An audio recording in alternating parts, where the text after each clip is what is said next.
चलिए दोस्तों शुरू करते हैं। ध्यान दीजिए अब थोड़ा सा। और अब तक हम कोशिकाओं के बारे में पढ़ रहे थे। ध्यान से एक एक बात को आप समझने का प्रयास कीजिए। सेल के बारे में पढ़ रहे थे और अब तक हमने सेल के बारे में इतना जाना कि जिस तरह एटॉम के बिना किसी भी नॉन लिविंग थिंग्स बॉडी का निर्माण नहीं हो सकता है, परमाणु के बिना निर्जीव पदार्थों का निर्माण संभव नहीं है, ठीक उसी तरह कोशिकाओं के बिना हम सजीव पदार्थ के निर्माण की कल्पना नहीं कर सकते। कोशिका सजीवों के शरीर की रचनात्मक एवं क्रियात्मक इकाई है, जीवन की आधारभूत इकाई है और यहीं से जीवन की शुरुआत होती है। ठीक है, बोलना है थोड़ा पीछे चल जाइए, रिवर्स हो रहा है आवाज। ठीक है, तो उसके बाद हम कोशिकाओं की संरचना पर हम बात कर रहे थे। ठीक है, कोशिकाओं के संरचना पर बात करते करते ये समझे थे कि कोशिका को हम दो मुख्य भागों में बांटे हैं, एक न्यूक्लियस और दूसरा प्रोटोप्लाज्म। और प्रोटोप्लाज्म को हम पुनः दो भागों में बांटे थे। ठीक है, साइटोप्लाज्म और न्यूक्लियस। साइटोप्लाज्म में कई तरह के सेल स्ट्रक्चर थे जो कोशिकाओं के लिए कुछ ना कुछ क्या करते थे दोस्तों, कार्य करते थे। और उन्हीं हम सेल के जो स्ट्रक्चर है दोस्तों उसे सेल ऑर्गेनल कहते हैं। उसे क्या कहते हैं, सेल ऑर्गेनल कहते हैं। कोशिका के कोशिका द्रव में, सेल के साइटोप्लाज्म में जो स्ट्रक्चर होते हैं उसे सेल ऑर्गेनल कहते हैं। उसे क्या कहते हैं, सेल ऑर्गेनल, कोशिका अंगक कहते हैं। और ये कोशिका अंगक कुछ ना कुछ कार्य करते रहते हैं। क्या करते रहते हैं, कार्य करते रहते हैं।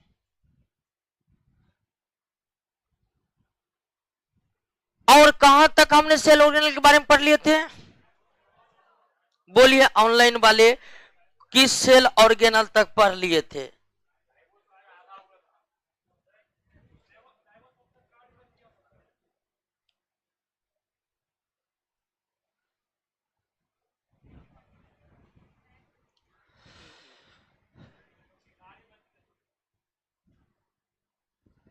आइए दोस्तों, तो आज हम नया सेल ऑर्गेनल और इसका नाम है गोल्जी बॉडी, ये देखने वाले।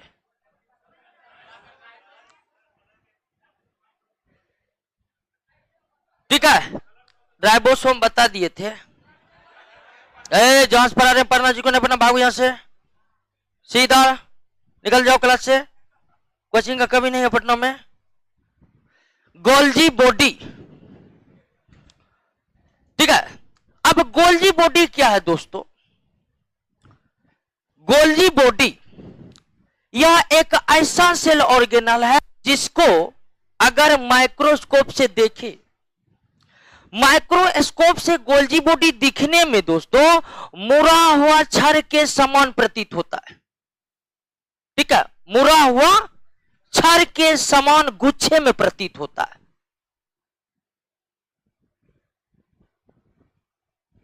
ठीक है, गुच्छे में प्रतीत होता है। अगर गोल्जी बॉडी को इलेक्ट्रॉन माइक्रोस्कोप से देखें तो यह कैसे दिखाई पड़ता है, मुड़ा हुआ छड़ का गुच्छा। वही छड़ जिसको हम लोग दोस्तों सरिया बोलते हैं। क्या बोलते हैं, सरिया, रॉड। तो मुड़े हुए छड़ के गुच्छे के समान दिखाई पड़ते हैं कौन, गोल्जी बॉडी। और इस मुड़े हुए गुच्छे को दो वैज्ञानिक, एक का नाम डाल्टन और दूसरा का नाम फेलिक्स था। डाल्टन और फेलिक्स नामक साइंटिस्ट ने गोल्जी बॉडी के स्ट्रक्चर में यह पाए जाने वाले मुड़े हुए क्षण के संरचना को सिस्टर्नी नाम दिया है। क्या नाम दिया है? सिस्टर्नी नाम दिया है। तो कभी कभी गोल्जी बॉडी के स्ट्रक्चर को हम सिस्टर्नियों का समूह समझ कह सकते। अगर यह प्रश्न आ जाए कि सेल के अंदर में पाए जाने वाले सिस्टर्नियों का समूह कौन सा स्ट्रक्चर है, तो वो क्या होगा? Golgi body. तो आप गोल्जी बॉडी के स्ट्रक्चर को मुड़े हुए क्षण के गुच्छे की समान भी कह सकते हैं और सिस्टर्नियों का समूह भी कह सकते हैं। सिस्टर्नियों का समूह भी कह सकते हैं। और इस सिस्टर्नियों के समूह में दोस्तों कहीं कहीं पर बड़े बड़े आकार के वेसिकल्स भी पाए जाते हैं। बड़े बड़े आकार के क्या पाए जाते हैं? वेसिकल्स भी पाए जाते हैं इस मुड़े हुए क्षण की संरचना में। और इस गोल्जी बॉडी को दोस्तों, इस गोल्जी बॉडी को सबसे पहले कैमिलो गोल्जी ने खोजा था। किसने खोजा था? कैमिलो गोल्जी ने खोजा था। किसने खोजा था? कैमिलो गोल्जी नामक खोजा था। और कैमिलो गोल्जी के नाम पर ही इस स्ट्रक्चर का नाम क्या पड़ गया? Golgi body. हालांकि कैमिलो गोल्जी जो इटली के एक न्यूरोलॉजिस्ट डॉक्टर थे, इन्होंने इस संरचना को जब खोजा था तब उन्होंने इसका नाम इंटरनल रेटिकुलर एपरटस रखा था। कैमिलो गोल्जी ने जब खोजा था गोल्जी बॉडी को तो इसका नाम क्या रखा था? इंटरनल, ठीक है, रेटिकुलर एपरटस रखा था। ठीक है, इंटरनल रेटिकुलर एपरटस रखा था कैमिलो गोल्जी ने, अपने इसका खुद का नाम। लेकिन आगे चलकर वैज्ञानिकों ने इनके कार्य को महत्व देते हुए इन्हीं के नाम पर इसका नामकरण कर दिया, गोल्जी बॉडी का। अब इस गोल्जी बॉडी सेल के लिए क्या काम करते हैं? तो दोस्तों पहली बात यह समझिए कि आज भी वैज्ञानिक, जीव वैज्ञानिक गोल्जी बॉडी के संपूर्ण कार्यों को ठीक तरह से पता लगाने में सफल नहीं हुए हैं। यानी सेल के अंदर जो गोल्जी बॉडी है इसके बारे में अभी भी कई सारे बात का पता लगाया जाना बाकी है। लेकिन अब तक के अनुसंधानों से जो पता चला है कि ये गोल्जी बॉडी जो है कोशिका के अंदर सभी प्रकार के पदार्थ, मतलब प्रोटीन भी, कार्बोहाइड्रेट भी, लिपिड भी, वाटर भी, मिनरल्स भी, सभी प्रकार के पदार्थ का गोल्जी बॉडी कोशिका के अंदर जो है पैकेजिंग करता है। क्या करता है? पैकेजिंग करता है। क्या करता है दोस्तों? पैकेजिंग करता है। सभी प्रकार के पदार्थ को स्टोर करता है और समय पड़ने पर इन पदार्थों का सेक्रेशन करता है, श्रवण करता है, सेक्रेशन करता है, श्रवण करता था, बाहर निकालता। यानी कि कोशिकाओं के अंदर विभिन्न विभिन्न प्रकार के पदार्थों को पैकेजिंग करके अपने में क्या रखता है? यह स्टोर रखता है और जब जरूरत पड़ती है कोशिका द्रव को, उन पदार्थों को, तो ये उसे क्या कर देते हैं? बाहर निकाल देते हैं। यानी कि कमी हुई पदार्थों को जो सबसे ज्यादा स्रावित करते हैं वो कौन सा बॉडी करते हैं? वो गोल्जी बॉडी कहते हैं दोस्तों। इसलिए गोल्जी बॉडी का मेन सेक्रेशन ऑर्गेनल कहते हैं। श्रवण करने वाली मुख्य कोशिका अंगक कौन है? गोल्जी बॉडी है। श्रवण करने वाली मुख्य कोशिका अंगक कौन है? गोल्जी बॉडी है। क्या है? Golgi body. आपको कहेगा पैकेजिंग करने वाली मुख्य इकाई कौन है? Golgi body. स्टोरेज करने वाली मुख्य इकाई कौन है? Golgi body. सेक्रेशन करने वाली मुख्य इकाई कौन है? Golgi body. चाहे आप पैकेजिंग का बात कर लीजिए, चाहे आप स्टोरेज का बात कर लीजिए, चाहे आप सेक्रेशन का बात कर लीजिए, तीनों ही काम इसके द्वारा किए जाते हैं। लेकिन दोस्तों वैज्ञानिक को अब तक भी इन बातों का पता नहीं चला है कि अगर गोल्जी बॉडी इतने पदार्थों को अगर स्रावित करने की क्षमता रखता है तो आखिर ये पदार्थ पैक कैसे होते हैं, इन वस्तु पैक कैसे होते हैं, पैकेजिंग किस प्रकार से यह करता है इन पदार्थों को, इसका पता लगाया जाना अब भी बाकी है। तो एक काम तो गोल्जी बॉडी का आप समझ गए दोस्तों क्या है, पहला काम समझ गए ना। दूसरा काम है गोल्जी बॉडी का कि यह ट्रांसपोर्टिंग का भूमिका निभाता है। किसका? ट्रांसपोर्टिंग का, यानी परिवहन का। इससे पहले आप इंडोप्लाज्मिक रेटिकुलम के बारे में देखे थे कि इंडोप्लाज्मिक रेटिकुलम जो रफ इंडोप्लाज्मिक रेटिकुलम था, क्या था दोस्तों? रफ इंडोप्लाज्मिक रेटिकुलम वो काम कर रहा था किसका? परिवहन का, ट्रांसपोर्टिंग का। लेकिन हम बात किए थे कि रफ इंडोप्लाज्मिक रेटिकुलम जो है वह मुख्य रूप से प्रोटीन का ट्रांसपोर्टिंग करता है, सभी पदार्थों का नहीं करता है। लेकिन जब हम बात करते हैं गोल्जी बॉडी का तो ट्रांसपोर्टिंग का काम, परिवहन का काम, यानी कि कोशिका द्रव के भीतर में एक पदार्थों को कोशिका द्रव के एक भाग से दूसरे भाग ले आने जाने का मुख्य काम किसके द्वारा किया जाता है दोस्तों? गोल्जी बॉडी का किया जाता है। यह कार्य RER रफ इंडोप्लाज्मिक रेटिकुलम के भी द्वारा किया जाता है, लेकिन छोटे स्तर पर, व्यापक स्तर पर किसके द्वारा किया जाता है? Golgi body. तीसरा मुख्य काम दोस्तों, गोल्जी बॉडी लाइसोसोम बनाने में सहायक होता है। लाइसोसोम एक और कोशिका अंगक है, एक और सेल ऑर्गेनल है, और वह सेल ऑर्गेनल बनाने में सेल को मदद कौन करता है? Golgi body. यानी गोल्जी बॉडी के मदद से हमारा कोशिका एक नए प्रकार के सेल ऑर्गेनल अर्थात कौन? लाइसोसोम का निर्माण करता है। लाइसोसोम क्या है दोस्तों? हम उस पर तुरंत आएंगे। तो लाइसोसोम के निर्माण में सेल को मदद करने वाला कौन है? परिवहन का कार्य मुख्य रूप से किसके द्वारा होता है?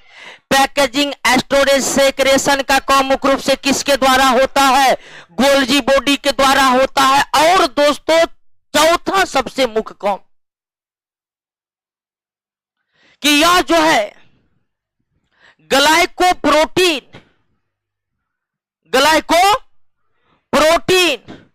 ग्लाइकोलिपिड, ये सब हमारे शरीर के ठीक तरह से काम करने के लिए बहुत ही आवश्यक होता है दोस्तों। और ये जो ग्लाइकोप्रोटीन देख रहे हैं, ग्लाइकोलिपिड देख रहे हैं, इस ग्लाइकोप्रोटीन और लिपिड का निर्माण कौन करता है सेल के अंदर?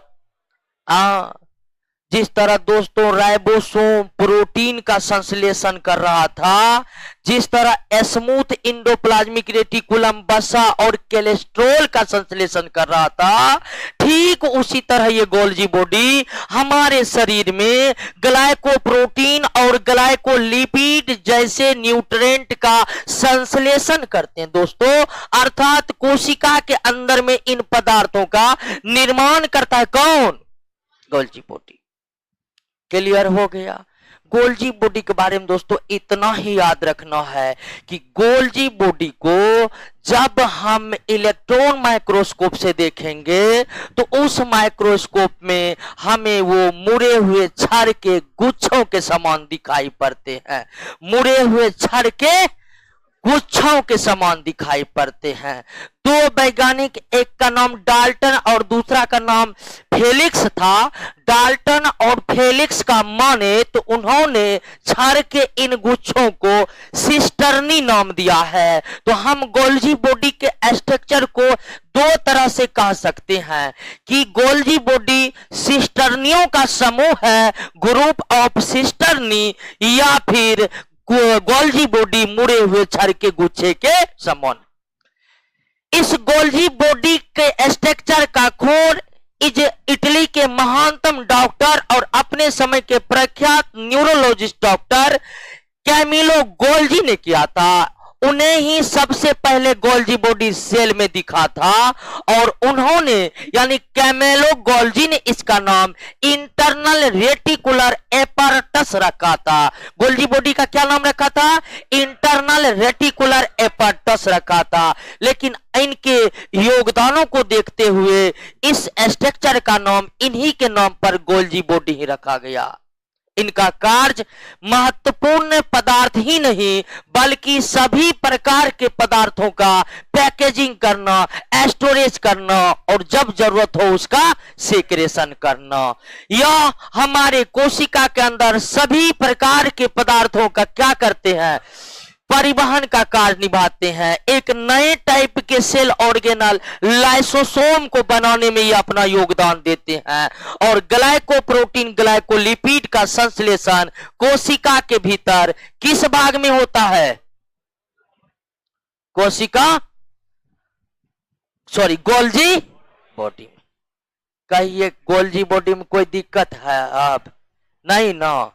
एक बार सरसरी निगाह दिखिए तो नोट्स पर, तब हम एक अलग टाइप के सेल ऑर्गेनल से मुलाकात करवाते हैं दोस्तों, जिसका नाम क्या है? लाइसोसोम है। जिसका नाम क्या है? लाइसोसोम।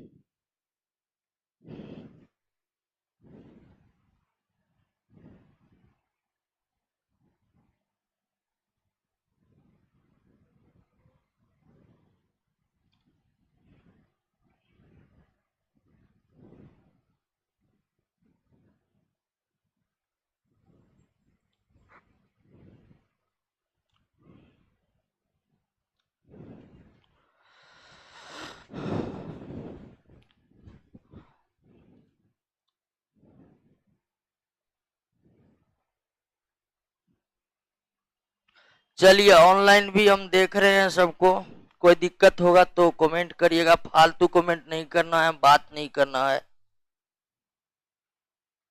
सेक्रेशन का मतलब होता है स्रावित करना, कोई पदार्थ निकालना। जैसे ये गोल्जी बॉडी है, ठीक है। एक क्वेश्चन आया कि सेक्रेशन का मतलब क्या है, तो इसमें प्रोटीन क्या है? पैक है। मान लीजिए इसमें प्रोटीन क्या है? पैक। तो कोशिका द्रव्य में इससे प्रोटीन बाहर निकला तो उसको हम कहते हैं कि गोल्जी बॉडी ने सेक्रेशन कर दिया है या निकाल दिया, अपने आप से निकालना। क्लियर हो गया? तो हमको लगता है अब गोल्जी बॉडी में कोई दिक्कत होने वाला नहीं है। आइए एक नए स्ट्रक्चर से मुलाकात करते हैं और यह स्ट्रक्चर दोस्तों हाय तौबा मचाने वाला स्ट्रक्चर, लाइसो। एक बात लाइसोसोम के बारे में आप ठीक पहले समझ गए हैं कि इस लाइसोसोम का निर्माण सेल के भीतर गोल्जी बॉडी के मदद से होता है। लाइसोसोम का निर्माण सेल के भीतर गोल्जी बॉडी के मदद से होता है। और लाइसोसोम, इसको अगर हम माइक्रोस्कोप से देखें तो ये आपको घनाकार थैलियों के रूप में दिखाई पड़ते। जिस तरह राइबोसोम का स्ट्रक्चर याद है ना आपको, छोटी छोटी थैली के समान था। राइबोसोम का स्ट्रक्चर छोटी छोटी थैलियों के समान था। उसी तरह अगर हम लाइसोसोम के स्ट्रक्चर को देखें दोस्तों, तो लाइसोसोम भी थैलियों के समान संरचना है। लाइसोसोम भी थैलियों के समान संरचना है, लेकिन कहिए कि इसकी आकृति एक जैसी स्थिर नहीं रहती है। ये थैली बदलते रहता है, लेकिन जब ये थैली स्थिर होता है तब ये माइक्रोस्कोप में कैसा दिखाई देता है? घनाकार ही दिखाई देता है। कैसे दिखाई देता है? नहीं तो यह थैली बदलकर कभी गोल हो गया, कभी आयताकार हो गया, वर्गाकार हो गया, इस तरह से बदलते रहता है। बहुरूपता को दर्शाने वाला स्ट्रक्चर है कौन? लाइसोसोम। तो कुल मिलाकर हम कह सकते हैं कि लाइसोसोम जो है उसकी आकृति थैली के समान है। स्थिर रहने पर लाइसोसोम की थैली घन आकार दिखाई देता है, क्यूब शेप्ड दिखाई देता है। और दोस्तों ये थैली बड़ी खतरनाक होता है। लाइसोसोम के इस थैली में दोस्तों कई प्रकार के 20-21 प्रकार के बहुत ही पावरफुल एंजाइम भरे होते हैं। क्या भरे होते हैं? इस लाइसोसोम के थैली में दोस्तों, लाइसोसोम के थैली में बहुत ही 20-21 प्रकार के एंजाइम भरे पड़े होते हैं। और इस लाइसोसोम के थैली के अंदर कोई एक टाइप का एंजाइम नहीं रहते हैं, कई टाइप के एंजाइम रहते हैं। और कई टाइप के एंजाइम को दोस्तों सम्मिलित रूप से हाइड्रोलाइटिक एंजाइम कहते हैं। क्या कहते हैं? हाइड्रोलाइटिक एंजाइम कहते हैं। क्या कहते हैं? हाइड्रोलाइटिक एंजाइम कहते हैं। और ये कई बार पूछा गया है कि लाइसोसोम के भीतर जो एंजाइम रहते हैं उसे क्या कहते हैं? हाइड्रोलाइटिक एंजाइम कहते हैं। ध्यान रखिएगा दोस्तों, हाइड्रोक्लोरिक नहीं, हाइड्रोलाइटिक एंजाइम कहते हैं। ठीक है, तो इस लाइसोसोम के अंदर कौन सा एंजाइम रहते हैं दोस्तों? और हाइड्रोलाइटिक कोई एक एंजाइम नहीं है, ये लाइसोसोम के भीतर रहने वाले समस्त लाइसोसोम को सम्मिलित रूप से कहते हैं। और यह लाइसोसोम दोस्तों इतना पावरफुल होता है कि बाय चांस अगर ये मान लीजिए दोस्तों कि बाय चांस आपका ये सेल है, ये क्या है? सेल है। मान लीजिए कि ये सेल है और सेल के बीच में न्यूक्लियस है। सेल के बीच में क्या है? न्यूक्लियस है। और न्यूक्लियस के बीच में मान लीजिए कि ये लाइसोसोम का थैली है, ये लाइसोसोम का थैली है, ये लाइसोसोम का थैली भरा हुआ है क्या? हाइड्रोलाइटिक एंजाइम भरा हुआ। क्या? अगर किसी कारण बस मान लीजिए कि ये थैली फटा तो ये सारा हाइड्रोलाइटिक एंजाइम क्या हो जाएगा? कोशिका द्रव में फैल जाएगा। और अगर यह लाइसोसोम का पावरफुल एंजाइम कोशिका द्रव में फैल जाएगा तो जितने भी सेल स्ट्रक्चर है, अब तक आप जितने भी पढ़े हैं सेल स्ट्रक्चर, आगे जितना पढ़िएगा सबको नष्ट कर देता है ये एंजाइम। और सबसे बड़ा आश्चर्यजनक बात यह है कि लाइसोसोम का यह एंजाइम सबको तो नष्ट करता ही करता है, खुद भी अपने एंजाइम से अपना ही मौत हो जाता है इसका। यानी खुद ये अपने एंजाइम से अपनी भी सुरक्षा नहीं कर पाता है, खुद भी मर जाता है। और दोस्तों जब सेल का सारा कुछ ही नष्ट हो गया तो क्या लगता है कि सेल जिंदा होगा, जिंदा रह पाएगा? यानी कि लाइसोसोम की थैली फटने से सेल की मृत्यु हो जाती है। और सबसे आश्चर्यजनक बात यह है कि लाइसोसोम अपने एंजाइम से खुद अपनी ही सुरक्षा नहीं कर पाता है, वो खुद भी मर जाता है। और यही कारण है कि लाइसोसोम को सेल का सुसाइड बैग कहा जाता है, आत्महत्या की थैली कहा जाता है। और क्यों कहा जाता है यह बात आप समझे कि नहीं समझे? हम लाइसोसोम को आत्महत्या की थैली क्यों कहते हैं, इस बात को आप समझे कि नहीं समझे? ये खतरनाक एंजाइम, तो समझ गए लाइसोसोम। अब आइए ये लाइसोसोम के कार्य क्या है? लाइसोसोम के कार्य क्या है? स्वाभाविक है कि इसमें घातक एंजाइम भरे पड़े हुए हैं। लाइसोसोम का मुख्य कार्य होता है कि अगर कोई हानिकारक माइक्रो ऑर्गेनिज्म, हानिकारक सूक्ष्मजीव अगर कोशिकाओं के भीतर प्रवेश कर जाए तो लाइसोसोम अपने इस घातक एंजाइम से वो सूक्ष्मजीवों को नष्ट कर देते हैं। यानी कि हानिकारक बैक्टीरिया और वायरस से कोशिकाओं को सुरक्षा देने वाली जो सेल ऑर्गेनल है दोस्तों, वो कौन है? लाइसोसोम। और वायरस और बैक्टीरिया जैसे सूक्ष्म जीवों से लाइसोसोम इसलिए सुरक्षा कर पाता है कि इसके पास एक से एक हथियार है, ठीक है। यही सब छोड़ करके यह उसे खत्म कर देता है। दूसरी बात यह है, दूसरा, पहला कार्य तो आप समझ गए।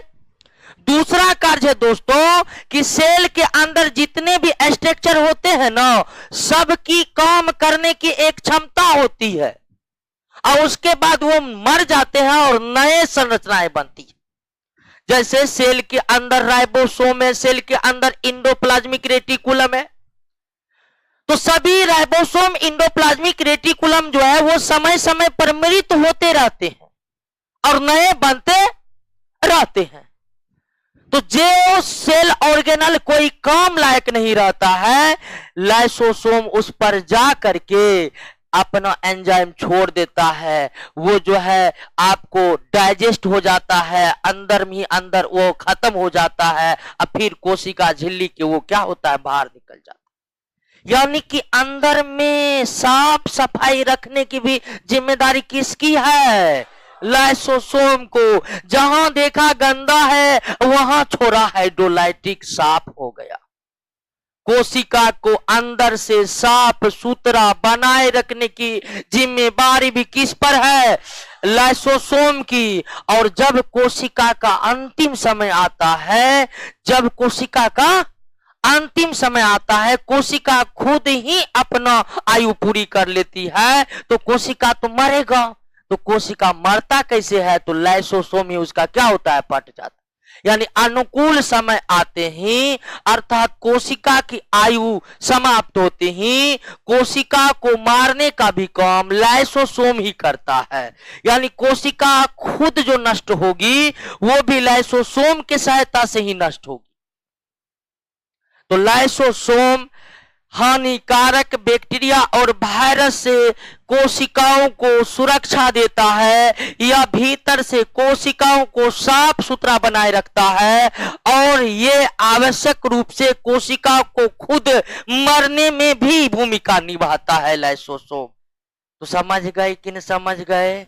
लाइसोसोम की आकृति थैली के समान होती है, लेकिन लाइसोसोम की थैली की रचना एक जैसी नहीं रहती है। ये बहुरूपता को दर्शाते रहते हैं, लेकिन जब भी यह स्थिर होती है, यह थैली कैसी दिखाई देती है? और ये थैली जो होती है लाइसोसोम की, इसमें कई प्रकार के एंजाइम भरे होते हैं, जिसे सम्मिलित रूप से क्या कहते हैं? Hydrolytic enzyme. इतने पावरफुल होते हैं कि ये सभी सेल ऑर्गेनल को तबाह कर सकता है और खुद भी इसे क्या हो सकता है, मर सकता है। इसीलिए इसे आत्महत्या की थैली। और कार्य समझ ही गए हैं। लाइसोसोम के कितने कार्य पड़े हैं? 3 कार्य पड़े हैं। आशा करते हैं गोल्जी बॉडी और लाइसोसोम दोनों आप समझ चुके होंगे। बेहतरीन तरीके से समझ रहे हैं दोस्तों, बिल्कुल बेहतरीन तरीके से समझिए। बायोलॉजी पढ़ने में हमसे कुछ लेट जरूर लगेगा, लेकिन जिस दिन अंत होगा बायोलॉजी पूरा अंत होगा, उसके बाद बायोलॉजी में कुछ सोचना नहीं पड़ेगा।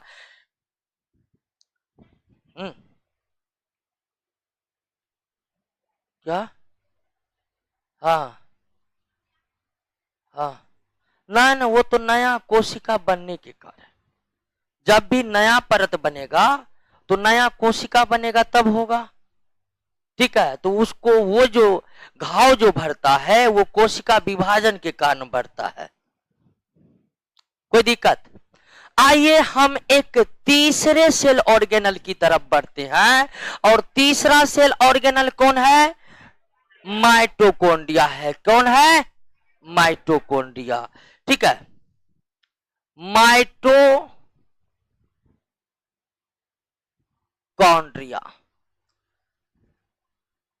एक एक चीज समझ में आना चाहिए।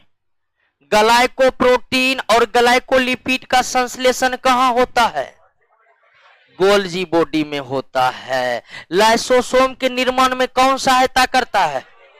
गोल्जी बॉडी करता है। बैक्टीरिया और वायरस से सेल को कौन बचाता है?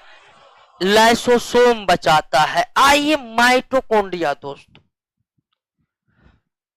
अब तक हम जितने सेल स्ट्रक्चर को पढ़े हैं दोस्तों, उसमें माइटोकॉन्ड्रिया जो है सबसे बड़ा है। अगर पौधे को आप हटा दीजिए और केवल जंतु कोशिका की ही अगर बात करिए, अर्थात केवल किसकी बात करिए?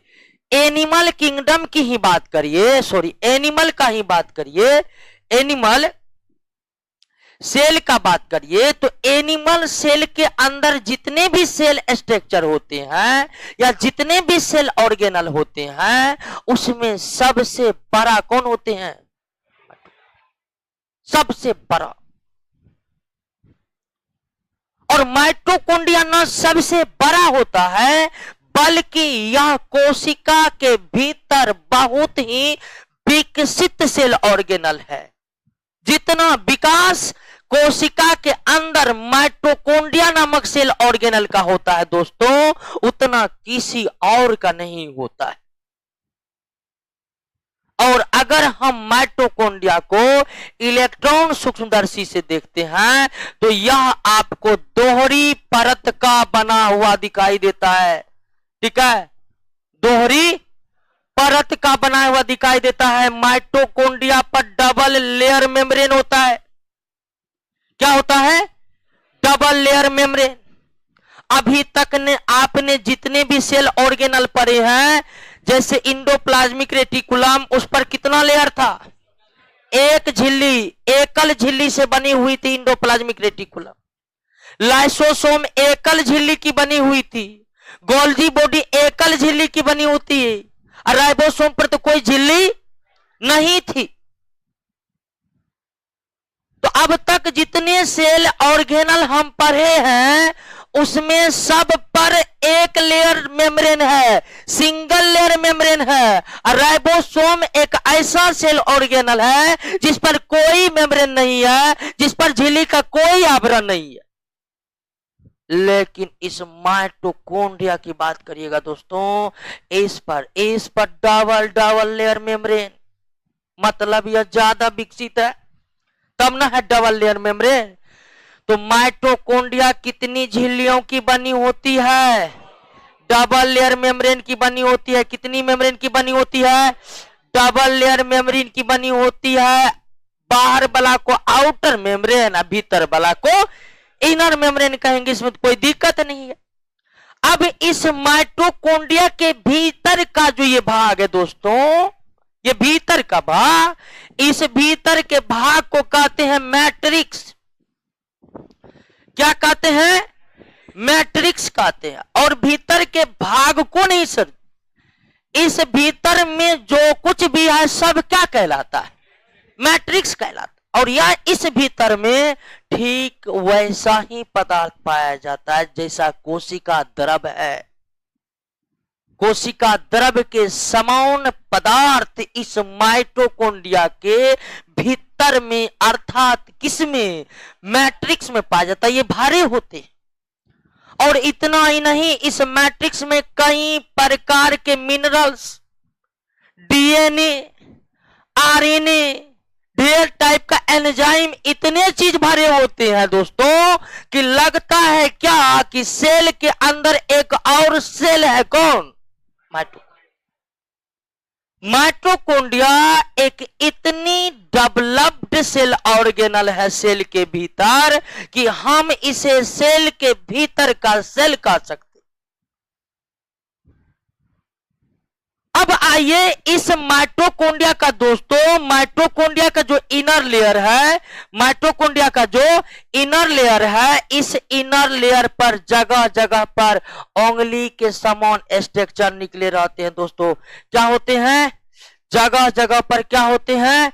उंगली के समान स्ट्रक्चर निकले रहते हैं, या उंगली के समान उभार निकले रहते हैं। उंगली के समान क्या निकले होते हैं? उभार।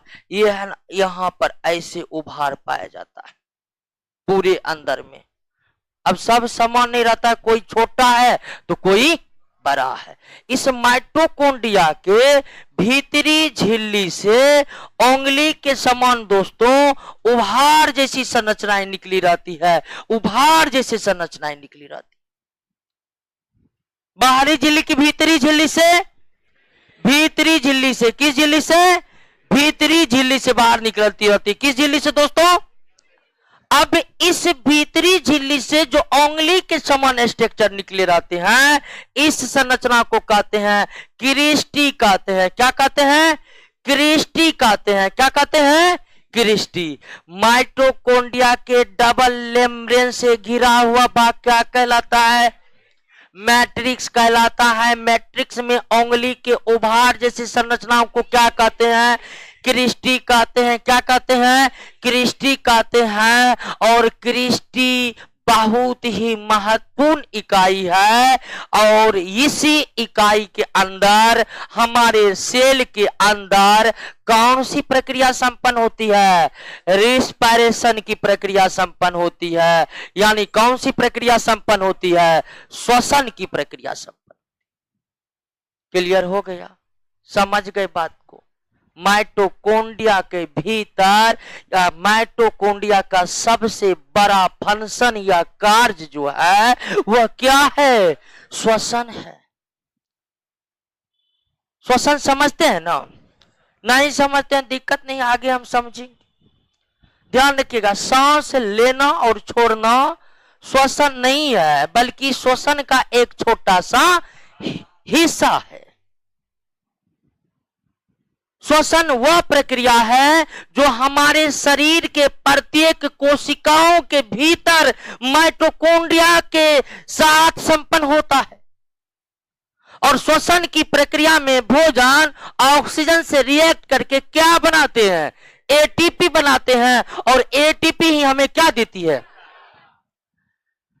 तो श्वसन जो हमारे प्रत्येक जीवित कोशिकाओं के भीतर होता है, यह श्वसन कोशिकाओं के भीतर कहां पर होता है? माइटोकॉन्ड्रिया में होता है। अब आप कहिएगा कि माइटोकॉन्ड्रिया के भीतर ही श्वसन क्यों होता है और सब सेल ऑर्गेनल के भीतर श्वसन क्यों नहीं होता है? इसका भी कारण है दोस्तों। श्वसन को संपन्न कराने के लिए कुछ खास प्रकार के एंजाइमों की आवश्यकता पड़ती है। श्वसन को संपन्न कराने के लिए कुछ खास प्रकार के एंजाइम चाहिए। और वो एंजाइम की अगर बात करिएगा केवल कहां पर है? इसलिए माइटोकॉन्ड्रिया में यह श्वसन होता है। अन्य कोशिका के किसी भी भाग में इस एंजाइम का अभाव है, इसलिए वहां पर श्वसन संभव नहीं है। तो माइटोकॉन्ड्रिया का सबसे बड़ा कार्य कि यहां क्या संपन्न होता है? श्वसन के दौरान क्या बनता है, अर्थात क्या बनता है? और ये ऊर्जा न सिर्फ माइटोकॉन्ड्रिया में बनता है, बल्कि ऊर्जा बनकर माइटोकॉन्ड्रिया के भीतर ही स्टोर रहता है। माइटोकॉन्ड्रिया में श्वसन के दौरान न सिर्फ ऊर्जा का निर्माण होता है, बल्कि निर्मित ऊर्जा एटीपी के रूप में संचित रहता है। कहां पर? और ऊर्जा के संचित रहने के कारण इस माइटोकॉन्ड्रिया को पावर हाउस ऑफ सेल कहा जाता है। क्या कहा जाता है? और पावर हाउस ऑफ सेल इसलिए कहा जाता है कि यहां ऊर्जा बनता भी है, ऊर्जा स्टोर भी होता है। और यही सबसे बड़ा कार्य है माइटोकॉन्ड्रिया का। तो क्लियर हो गया? एक एनिमल सेल के भीतर की जो सबसे डेवलप्ड और सबसे बड़ा सेल ऑर्गेनल है वह कौन है? माइटोकॉन्ड्रिया की झिल्ली कितने लेयर की? माइटोकॉन्ड्रिया के भीतर के भाग को क्या कहते हैं? मैट्रिक्स कहते हैं। मैट्रिक्स में उंगली के समान के उभार को क्या कहते हैं? कोशिका के भीतर श्वसन कहां पूरा होता है? कोशिका के भीतर श्वसन कहां पूरा होता है? माइटोकॉन्ड्रिया में। या आपसे पूछे कि श्वसन को संपन्न कराने वाला एंजाइम कोशिका के भीतर कहां पर है? माइटोकॉन्ड्रिया में है। और माइटोकॉन्ड्रिया में न सिर्फ ऊर्जा का निर्माण होता है, बल्कि निर्मित ऊर्जा एटीपी के रूप में क्या रहते हैं? संचित। क्लियर हो गया? वैज्ञानिक को देख लीजिए, वैज्ञानिक के बारे में दोस्तों बताने की कोई जरूरत नहीं है कि खोजा कौन, खोजा कौन, क्योंकि वो सब याद करने वाला तथ्य है। अब हम आपको याद कर कर बताए, इससे अच्छा है आप खुद ही याद कर लीजिए क्या। तो देखिए माइटोकॉन्ड्रिया का खोज कौन किया था? रिचर्ड अल्टमान ने, और उसका नाम क्या रखा? बायोब्लास्ट। आगे चलकर बेंडा ने उसका नामकरण क्या कर दिया? माइटोकॉन्ड्रिया रखा। आगे चलकर किंगसबरी ने सबसे पहले पता लगाया था कि माइटोकॉन्ड्रिया में ही श्वसन पूरा होता है। सेल के भीतर श्वसन की प्रक्रिया माइटोकॉन्ड्रिया के भीतर होते हैं। यह बात सबसे पहले किंगसबरी नामक साइंटिस्ट को लगा था, और आगे चलकर बारबर्ग ने यह क्लियर किया कि माइटोकॉन्ड्रिया के भीतर जो श्वसन पूरा होता है दोस्तों, वह इसलिए कि श्वसन को संपन्न कराने वाले एंजाइम भी माइटोकॉन्ड्रिया के ही भीतर है। वह एंजाइम और किसी भी सेल ऑर्गेनल में नहीं है कि वहां पर श्वसन पूरा होगा। क्लियर है दोस्तों माइटोकॉन्ड्रिया। अब एक ऐसी संरचना के बारे में हम जानेंगे जिससे एनिमल किंगडम के जीवों को कोई फायदा नहीं है, लेकिन ब्रह्मांड में एनिमल का अस्तित्व जो है इसी सेल ऑर्गेनल को लेकर है। आखिर ये कौन सी महत्वपूर्ण है दोस्तों? महत्वपूर्ण सेल ऑर्गेनल है तो ये कौन है? प्लास्टिड।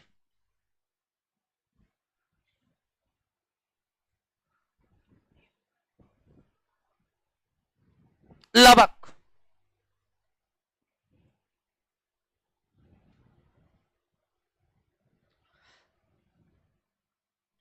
एटीपी के बारे में, एटीपी क्या है?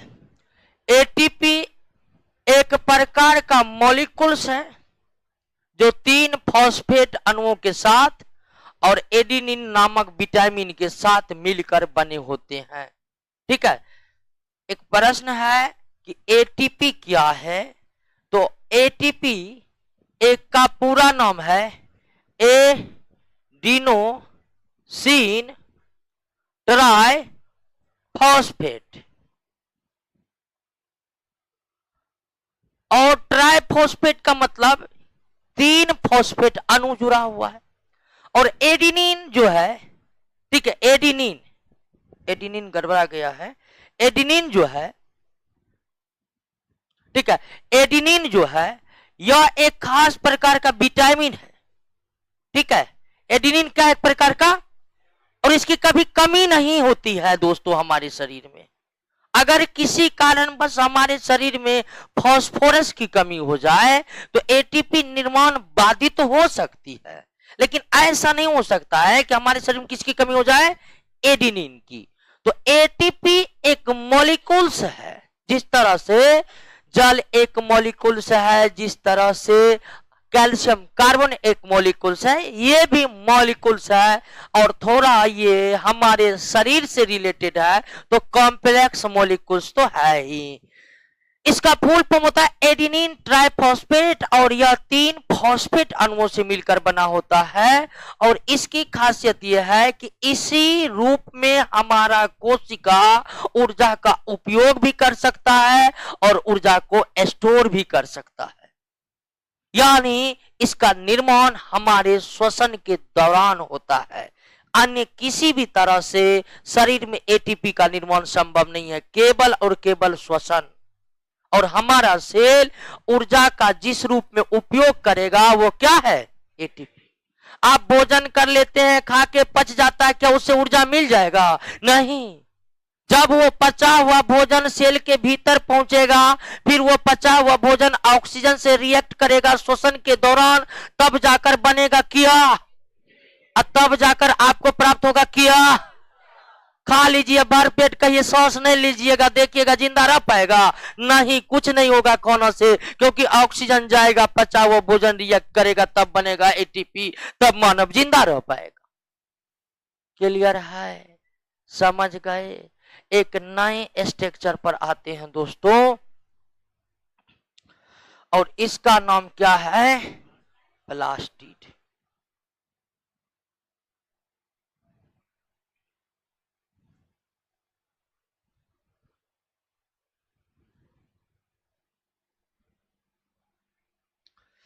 चलिए आते हैं प्लास्टिड के बारे में पढ़ते दोस्तों।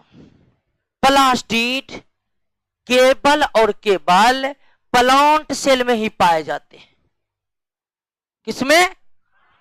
एनिमल सेल में पाए नहीं जाते, केवल प्लांट सेल में। और ये सबसे बड़ा सेल ऑर्गेनल है दोस्तों। प्लास्टिड क्या है? सबसे बड़ा सेल ऑर्गेनल है ये प्लास्टिड, माइटोकॉन्ड्रिया से भी बड़ा।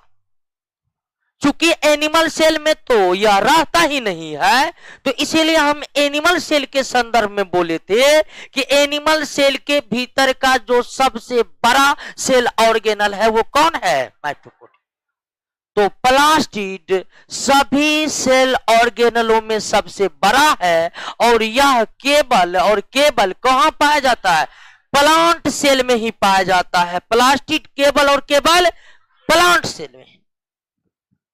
अब ध्यान दीजिए दोस्तों कि प्लांट के विभिन्न भागों में, प्लांट के विभिन्न भाग जैसे जड़, तना, पत्ती, फल, फूल, प्लांट के विभिन्न भागों के कोशिका में एक तरह का प्लास्टिड पाए नहीं जाते। ये प्लास्टिड एक ऐसा सेल ऑर्गेनल है जो केवल प्लांट सेल में पाए जाते हैं। और दूसरी सबसे बड़ी बात कि प्लांट के विभिन्न भागों के कोशिका में एक तरह का प्लास्टिड नहीं रहता है।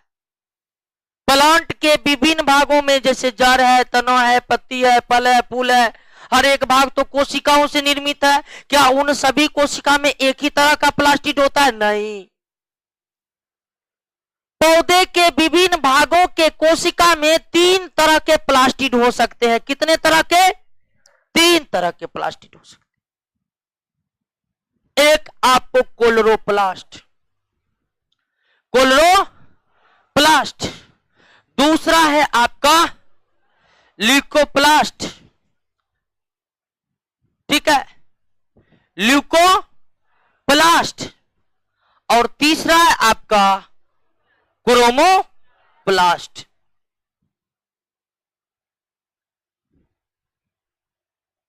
विभिन्न प्रकार के भागों के कोशिकाओं में, पौधे के विभिन्न प्रकार के भागों की कोशिका में कितने टाइप का लाइसोसोम मिलेगा?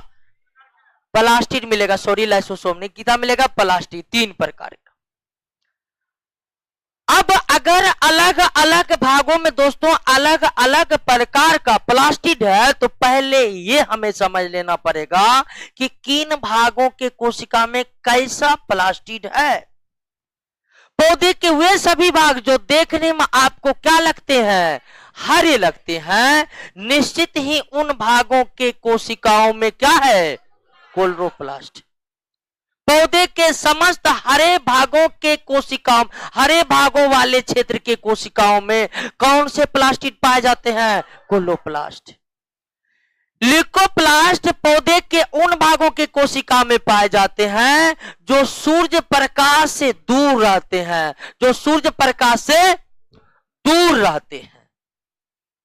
पौधे के ऐसे भाग जो सूर्य के प्रकाश से क्या रहते हैं? दूर रहते हैं। उन भागों के कोशिकाओं में कौन सा प्लास्टिड? अब कहिए कि पौधे का कौन सा भाग सूर्य के प्रकाश से दूर रहते हैं? जड़ हो गया। क्या हो गया? जड़ हो गया। और कुछ भूमिगत तनाव है, कुछ भूमिगत तनाव है, यानी कुछ तनाव भी ऐसा है जो मिट्टी के भीतर में रहते। जैसे आपको आलू के बारे में पता है, प्याज के बारे में पता है, ये सब जड़ नहीं है, ये सब क्या है? तनाव है। अब आप कहिएगा कि आलू प्याज मिट्टी के भीतर है, जड़ कह दीजिएगा तो क्या दिक्कत है? तनाव काहे कह रहे हैं? तो कारण है दोस्तों, तनाव की अपनी एक परिभाषा है, उसको हम आगे पढ़ेंगे, तब आपको मालूम चल जाएगा कि मिट्टी के अंदर ढेर चीज ऐसा है जो जड़ नहीं है, तनाव है। तो ये भूमि के अंदर रहने वाले तनाव है, और ये भूमि के अंदर है तो निश्चित ही प्रकाश से क्या है? दूर है। और प्रकाश से दूर जो भी भाग है उन भागों के कोशिका में क्या पाया जाता है? ल्यूकोप्लास्ट। और पौधे में हरे रंग के अतिरिक्त और कोई भी रंग है, ठीक है, जैसे लाल हो गया, पीला हो गया, चटकदार लाल हो गया, चटकदार पीला हो गया, सभी हरे भाग के अतिरिक्त, हरे रंग के अतिरिक्त पौधे में और कोई भी रंग अगर आप देख लेते हैं तो वह किसके कारण है? क्रोमोप्लास्ट। सारा टमाटर का पेड़ हरा है, टमाटर लाल है, टमाटर के कोशिका में क्या है?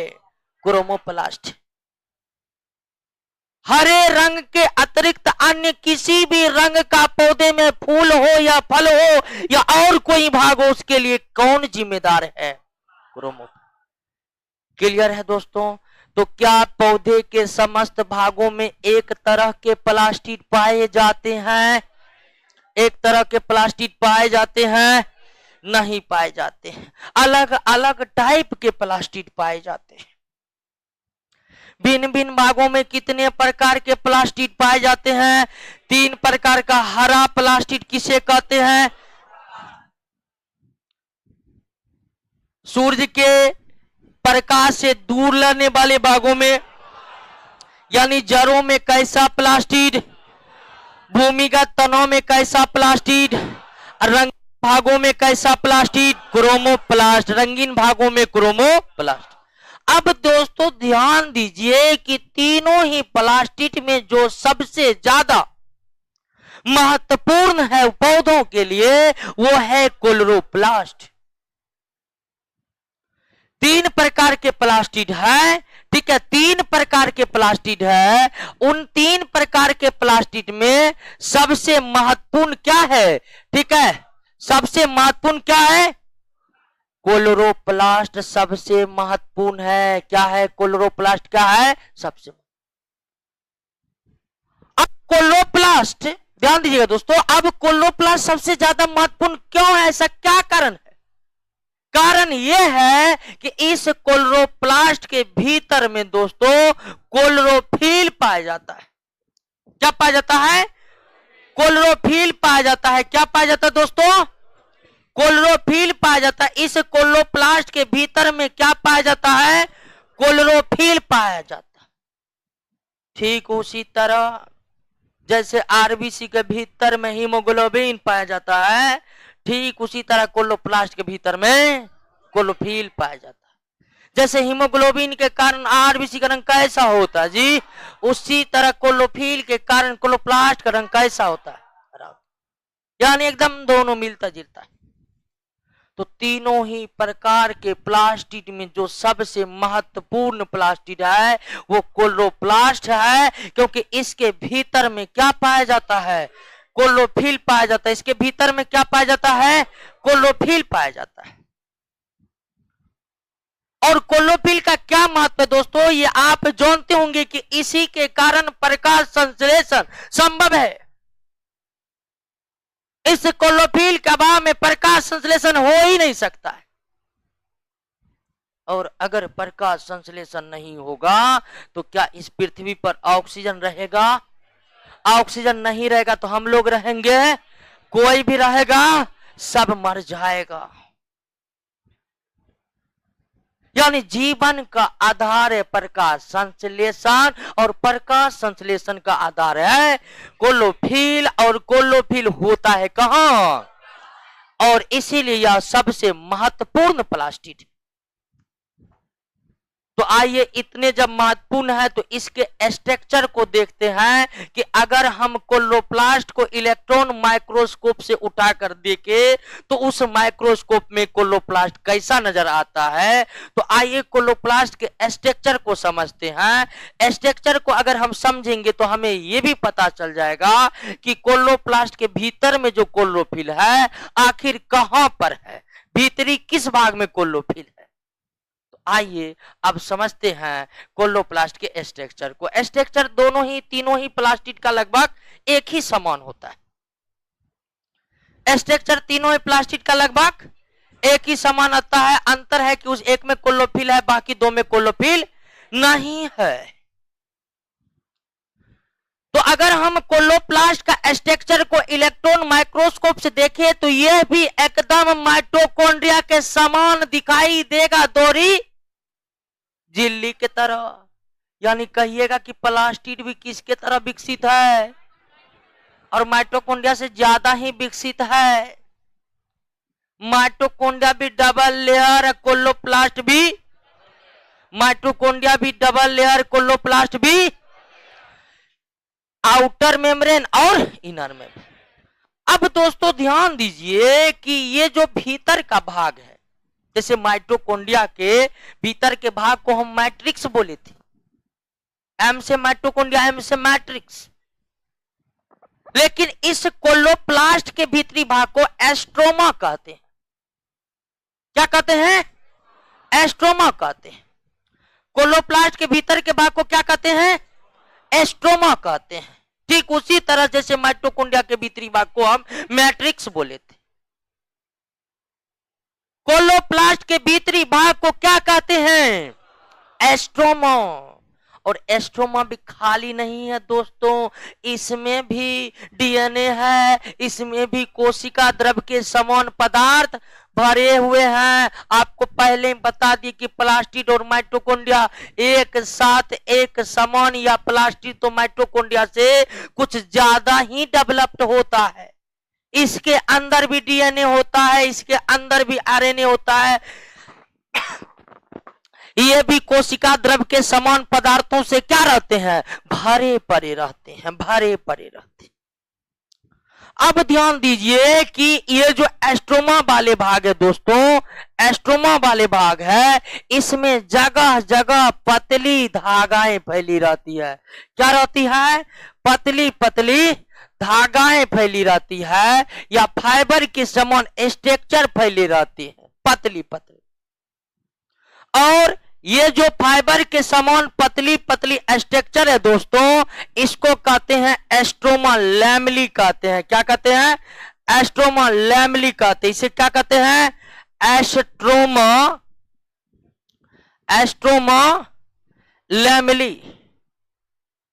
ठीक है, एस्ट्रोमा लैमेली कहते हैं। ये जो क्लोरोप्लास्ट के भीतरी भाग जिसको हम एस्ट्रोमा बोले हैं, उसमें जो लंबे लंबे फाइबर के समान स्ट्रक्चर है, उसको हम क्या कहते हैं?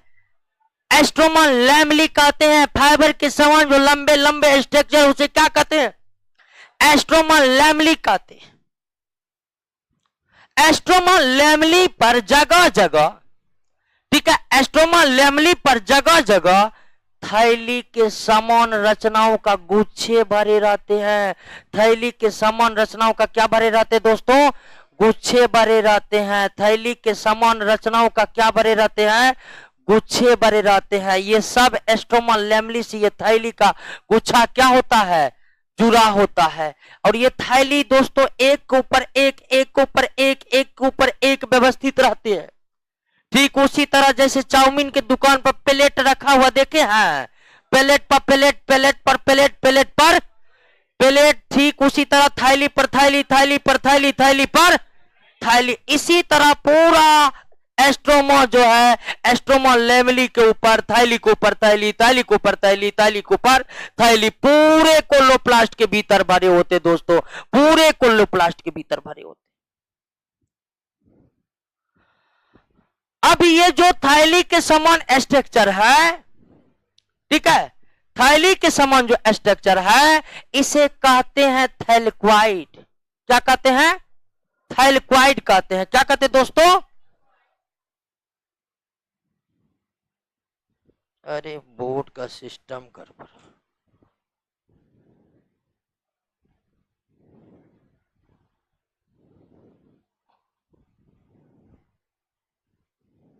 आवाज जा रहा है ना?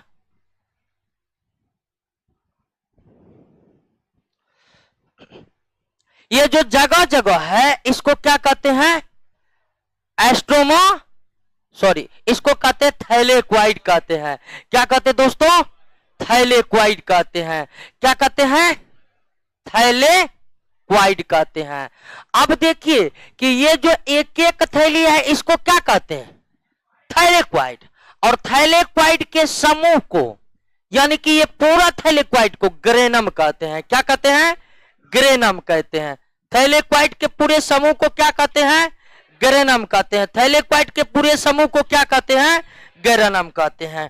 ठीक है, बात को समझ रहे हैं कि नहीं समझ रहे हैं? अब ध्यान दीजिए कि ये जो दोस्तों आप देख रहे हैं कि ये जो थैली है जिसको हम क्या बोले? थैलेक्वाइड। थैलेक्वाइड के ग्रुप को क्या बोले? गेरेनम। ये जो थैलेक्वाइड की थैली है, ये जो थैलेक्वाइड की थैली है, इसी थैली में रहता है क्या? क्लोरोफिल। इसी थैली में क्या रहता है? क्लोरोफिल रहता है। इसी थैली में क्या रहता है दोस्तों? क्लोरोफिल। और क्लोरोफिल के समूह को क्वांटासोम कहते हैं। क्या कहते हैं? एक थैलेक्वाइड के थैली में जितने क्लोरोफिल का मॉलिक्यूल्स रहता है सबको सम्मिलित रूप से क्या कहते हैं?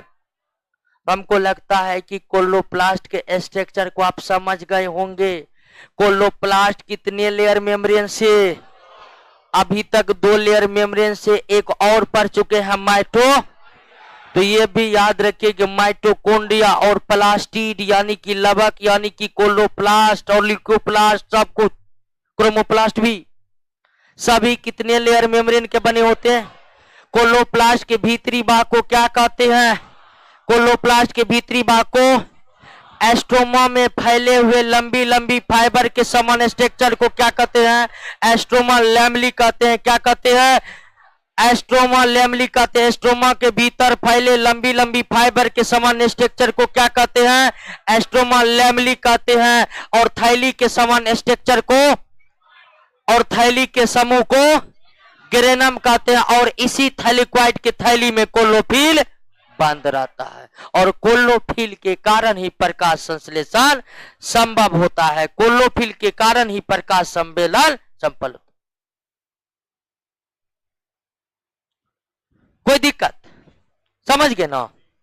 तो क्लोरोप्लास्ट समझ गए। और सबसे महत्वपूर्ण है, ब्रह्मांड में पृथ्वी पर ही जीवन का अस्तित्व है। और अगर कहीं पर है तो अभी वैज्ञानिक समुदाय को पता नहीं चला है। और पृथ्वी पर अगर इस जीवन का उदय है तो उसका सबसे मूल कारणों में एक कारण है प्रकाश संश्लेषण, फोटोसिंथेसिस। और वह क्लोरोफिल के बदौलत होता है। बिना क्लोरोफिल के यह संभव नहीं है। क्लियर हो गया? अब ध्यान दीजिए कि सभी प्रकार के प्लास्टिड के एक जैसे कार्य नहीं है। ये क्लोरोफिल नामक पिगमेंट केवल क्लोरोप्लास्ट में ही रहते हैं, ल्यूकोप्लास्ट और क्रोमोप्लास्ट में नहीं रहते हैं। तो फिर ल्यूकोप्लास्ट क्रोमोप्लास्ट का पौधे में क्या काम है? तो ल्यूकोप्लास्ट और क्रोमोप्लास्ट पौधे में अलग तरह के काम करते हैं। ल्यूकोप्लास्ट का काम है भोजन का संग्रह करना। क्या करना? हाँ, आप जानते हैं कि प्रकाश संश्लेषण के माध्यम से पौधे भोजन बनाते हैं। तो क्या प्रकाश संश्लेषण के द्वारा बनाए गए भोजन को तुरंत पौधा खा पी के खत्म कर देते हैं? नहीं। और आपको जानकर हैरानी होगा कि पौधे प्रकाश संश्लेषण के दौरान जितने भोजन का निर्माण करते हैं उसका कुछ ही भाग ही वो अपने लिए इस्तेमाल करते हैं, बाकी सारे स्टोर हो जाता है स्टार्च के रूप में। और भोजन जो स्टोर होता है वह स्टार्च के रूप में होता है और ल्यूकोप्लास्ट में भी जाकर होता है। यानी ल्यूकोप्लास्ट का काम है अतिरिक्त भोजन को क्या रखना? स्टोर रखना। कार्बोहाइड्रेट को स्टोर रखता है ल्यूकोप्लास्ट, स्टार्च को स्टोर रखता है, स्टार्च के रूप में ही कार्बोहाइड्रेट को स्टोर रखता है, प्रोटीन को भी स्टोर रखता है, लिपिड को भी स्टोर रखता है, वसा को भी स्टोर रखता है। और अलग अलग प्रकार के स्टोर करने वाले ल्यूकोप्लास्ट अलग अलग होते हैं। देखिए आपके नोट में दिया हुआ है, स्टार्च को संग्रह करने वाले ल्यूकोप्लास्ट को क्या कहते हैं? ठीक है, क्या कहते हैं? एमाइलोप्लास्ट। स्टार्च संग्रह करने वाले ल्यूकोप्लास्ट को क्या कहते हैं? एमाइलोप्लास्ट। वही प्रोटीनोप्लास्ट और एल्यूरोप्लास्ट किसका संग्रह करते हैं? प्रोटीन का। ठीक है, एलायोप्लास्ट किसका संग्रह करते हैं? वसा का संग्रह करते हैं। तो लिपिड जो वसा हो गया, प्रोटीन हो गया, स्टार्च हो गया, ये सब संग्रहित रहते हैं पौधे के कोशिकाओं में, और खासकर पौधे के कोशिकाओं के भीतर के लिक्योप्लास्ट में संरक्षित रहते हैं। लिक्योप्लास्ट का मुख्य काम है भोजन का क्या करना, संग्रह करना। क्योंकि कभी और यह संग्रह भोजन ही हमें प्राप्त होता है। आप जो आलू खाते हैं, आलू में स्टार्च मिलता है, कौन से मिलता है, आलू में लिकोप्लास्ट है जो स्टोर किया हुआ स्टार्च को। आप जानते हैं जब पतझड़ हो जाता है, एक भी पत्तियां नहीं रहती है, तब भी पौधा जीवित रहते हैं। कैसे जीवित रहते हैं, उसी भोजन के द्वारा जो स्टोर है लिकोप्लास्ट में। क्लियर हो गया। और क्रोमोप्लास्ट का काम है फल फूलों को आकर्षक रंग प्रदान करना। आप जो फलों और फूलों के आकर्षक रंग को देखते हैं, वो फल और फूलों के आकर्षक रंग किसके कारण बनते हैं, क्रोमोप्लास्ट के कारण बनते हैं। कुछ आकर्षक रंग वाले क्रोमोप्लास्ट के बारे में हम नोट में दिए हैं, उसको देखिए तो एक बार।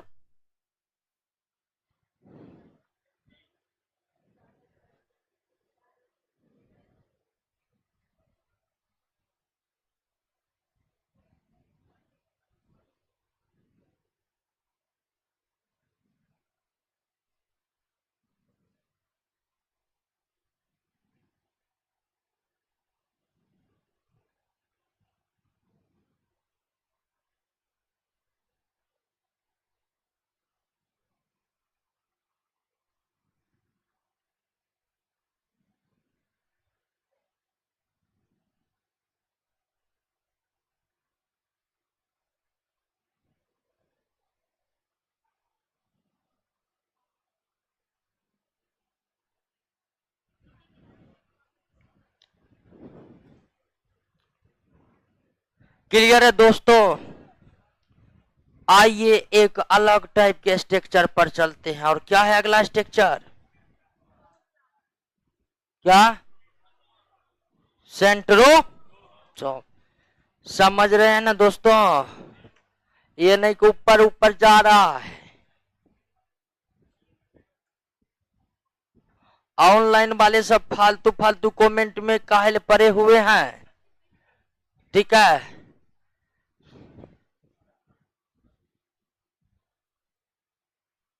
सेंट्रोसोम,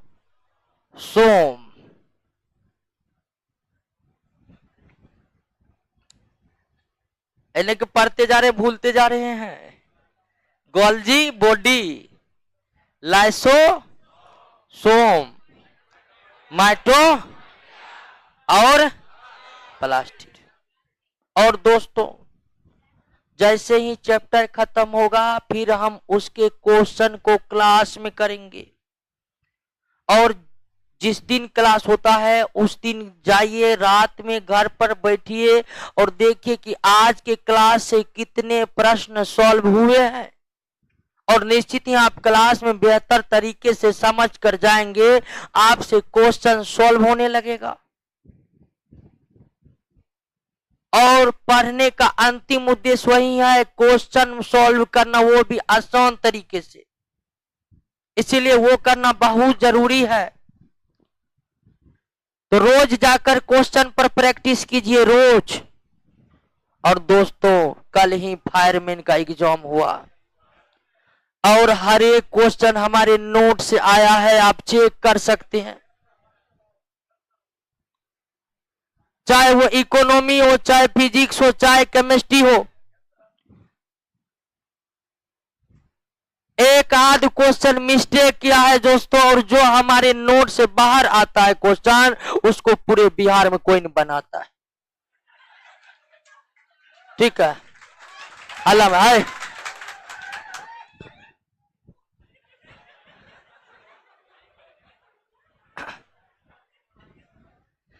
ठीक है, बस दिक्कत एक ही है कि थोड़ा लेट लगता, अन्य टीचर से थोड़ा बायोलॉजी समाप्त करने में लेट लगता है।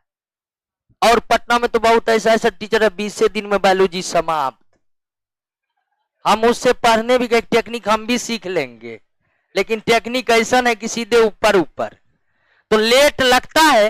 लेकिन जिस दिन बायोलॉजी कंप्लीट होगा 100% कंप्लीट होगा। ठीक है, तो सेंट्रोसोम पर आइए दोस्तों। ये एक ऐसा सेल ऑर्गेनल है जो केवल और केवल किसमें पाया जाता है? एनिमल सेल में। ठीक है, सेंट्रोसोम केवल किसमें पाया जाता है? एनिमल सेल में पाया जाता है। हालांकि प्लांट और एनिमल के सेल अलग अलग नहीं है दोस्तों। प्लांट में भी वही सेल है जो एनिमल में है। अंतर है कुछ सेल ऑर्गेनल को लेकर। कुछ सेल ऑर्गेनल प्लांट के सेल में है तो एनिमल में नहीं है, एनिमल में है तो प्लांट में नहीं है। तो ये जो सेंट्रोसोम है केवल और केवल किसमें पाए जाते हैं? एनिमल सेल में पाए जाते हैं। और अगर सेंट्रोसोम के आकृति को आप देखिए तो सेंट्रोसोम की आकृति जो है बेलन के समान दिखाई देती है। किसके समान दोस्तों? बेलन के समान दिखाई देता है। सेंट्रोसोम की आकृति किसके समान दिखाई देता है? बेलन के समान दिखाई देता है। ठीक है, किसके समान दिखाई देता है? बेलन के समान दिखाई देता है। ठीक इस तरह जिस तरह हम आपको स्ट्रक्चर बना रहे हैं इसी तरह दिखाई देता है। और ये सेंट्रोसोम है। ये जो देख रहे हैं निकला हुआ दोस्तों फाइबर के समान स्ट्रक्चर जो निकला हुआ देख रहे हैं इसे एस्ट्रल रेज कहते हैं। क्या कहते हैं? एस्ट्रल रेज कहते हैं। और दोनों ही सेंट्रोसोम के भीतर दो दो और छोटी रचना रहती है। दोनों ही सेंट्रोसोम के भीतर दो दो और छोटी रचना रहती है। और सेंट्रोसोम के भीतर जो रचना रहती है उसे कहते हैं सेंट्रियोल। उसे क्या कहते हैं दोस्तों? सेंट्रियोल कहते हैं। सेंट्रोसोम के भीतर दो और छोटी छोटी गोलाकार रचना या वर्गाकार रचना रहती है और उसे क्या कहते हैं? सेंट्रियोल। यानी कि अगर सेंट्रोसोम केवल किसमें है? एनिमल सेल में। सेंट्रियोल किसमें पाया जाता है? सेंट्रो यानी सेंट्रियोल भी केवल किसमें है? एनिमल सेल में। एक क्वेश्चन आया हुआ था कि सेंट्रियोल कहां पाया जाता है, तो अगर हम ठीक तरह से समझ गए तो निश्चित रूप पर कह सकते हैं कि सेंट्रियोल सेंट्रोसोम का भाग है। तो सेंट्रियोल भी केवल और केवल कहां होगा? प्लांट सेल में ही होगा। और सॉरी एनिमल सेल में ही होगा। प्लांट सेल में सेंट्रोसोम का भी अभाव है और उसके साथ साथ किसका अभाव है? सेंट्रियोल का। अब यह सेंट्रोसोम क्या करता है? यह सेंट्रोसोम सेल डिवीजन में कोशिका को मदद करता है। किसमें मदद करता है? सेल डिवीजन में कोशिका को मदद करता है। सेल डिवीजन में, कोशिका विभाजन में। कोशिका विभाजन क्या है? पुराने कोशिका से नए कोशिका बनने की प्रक्रिया को ही क्या कहते हैं? सेल डिवीजन कहते हैं। पुराने कोशिका से नए कोशिका बनने की प्रक्रिया को क्या कहते हैं? सेल डिवीजन कहते हैं। और उसी सेल डिवीजन में मदद करता है सेंट्रोसोम। किसको? सॉरी सेल को मदद करता है। सेंट्रोसोम का काम क्या है? सेल को सेल डिवीजन में मदद। यह केवल किस में है? एनिमल सेल में है। सेंट्रोसोम के भीतर क्या पाए जाते हैं? सेंट्रियोल। आइए अगला संरचना पर। अगला संरचना है वैक्यूल, यानी क्या? रसधानी। अब ध्यान दीजिए दोस्तों कि वैक्यूल्स जो है, वैक्यूल एक मेटाप्लास्ट संरचना है। कैसा संरचना है? मेटाप्लास्ट संरचना है। मेटाप्लास्ट। और मेटाप्लास्ट कहने का मतलब क्या? निर्जीव संरचना है। अभी तक हम देखे थे कि जो भी संरचनाएं थी वो क्या थी? सजीव संरचनाएं थी। कौन सी संरचनाएं थी? सजीव संरचनाएं थी। यानी सजीव संरचनाएं का होने का मतलब है कि वो टूटकर बिखर जाए तो पुनः उसका क्या हो सकता है? निर्माण हो सकता है। लेकिन यह निर्जीव संरचना है। निर्जीव मतलब यह बढ़ने या इसमें विभाजन करने की क्षमता नहीं होती। और प्रमुख सेल ऑर्गेनल में दोस्तों, प्रमुख सेल ऑर्गेनल में रसधानी ही मेटाप्लास्ट है। बाकी अभी तक जितनी हम पढ़े हैं वो सारा का सारा ऑर्गेनोइड था। चाहे इंडोप्लाज्मिक रेटिकुलम की बात कर ले, राइबोसोम की बात कर ले, गोल्जी बॉडी की बात कर ले, लाइसोसोम की बात कर ले, माइटोकॉन्ड्रिया की बात कर ले, प्लास्टिड का बात कर ले, सेंट्रोसोम की बात कर ले, सारा का सारा जीवित था, ऑर्गेनोइड था। ये क्या है आपका मेटाप्लास्ट। अब इसका क्या काम है दोस्तों, तो सबसे पहले हमें समझना पड़ेगा कि ये जो वैक्यूल है, रसदानी है, मुख्य रूप से कहां पाए जाते हैं, प्लांट सेल में। वैक्यूल्स मुख्य रूप से कहां पाए जाते हैं, प्लांट सेल में। एनिमल सेल में या तो नहीं पाए जाते हैं, या एनिमल सेल का जो वैक्यूल्स होता है वह इतना छोटा होता है, इतना छोटा यानी बहुत छोटा होता है। तो वैक्यूल्स एक ऐसी संरचनाएं हैं जो केवल और केवल प्लांट सेल में, और प्लांट सेल का वैक्यूल बहुत बड़ा होता है, बहुत बड़ा। कभी कभी तो इतना बड़ा हो जाता है प्लांट सेल के अंदर का वैक्यूल कि प्लांट सेल के 90% भाग तक केवल क्या रहता है, वैक्यूल्स रहता है। तो वैक्यूल्स एनिमल सेल में नहीं ही पाए जाते हैं, और अगर वैक्यूल्स एनिमल सेल में पाए भी जाते हैं तो उसका कोई महत्व नहीं है एनिमल सेल के लिए। इसका महत्व किसके लिए है, वैक्यूल्स प्लांट सेल के लिए। क्लियर है। अब ध्यान दीजिए, इसका कार्य क्या है, इसका कार्य है वाटर बैलेंसिंग, जल संतुलन को बनाए रखना। वैक्यूल्स को देखिए, इसका नाम ही है रसधानी, इसीलिए स्ट्रक्चर नहीं बताना पड़ेगा कि इसका स्ट्रक्चर कैसा होता है। इसका स्ट्रक्चर थैली के समान होता है। किसके समान होता है, थैली के समान होता है। और इसके अंदर भरा रहता है क्या, सेल सैप भरा रहता है। क्या भरा रहता है, सेल सैप भरा होता है। कोशिका रस भरा होता है, और कोशिका रस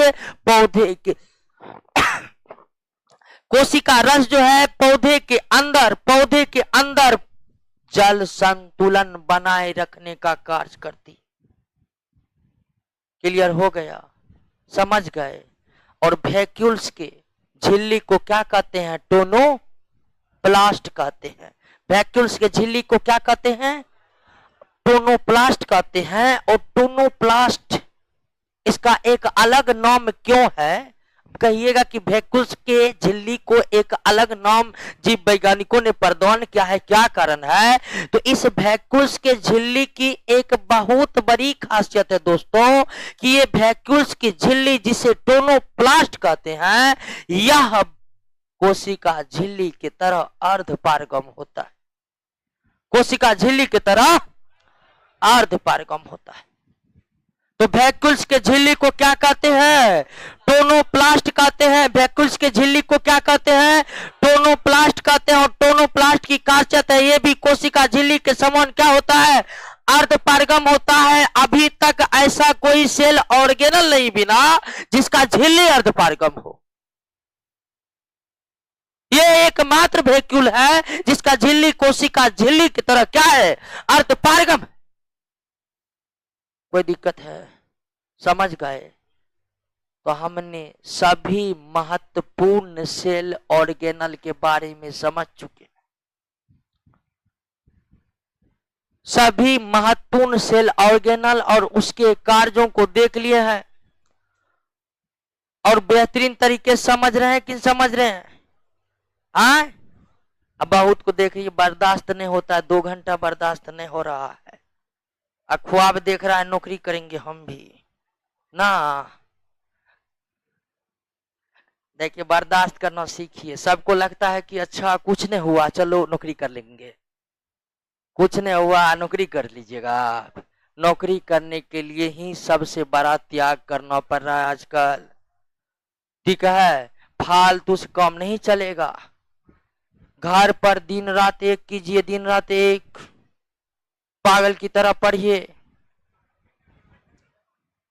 हाँ, अब बहुत मार्केट में देखिएगा, मार्केट में मोटिवेटर का गैंग घूम रहा है जो मोटिवेट मारेगा आपको कि हे करो, हे करो, ऐसे करो, ऐसे करो।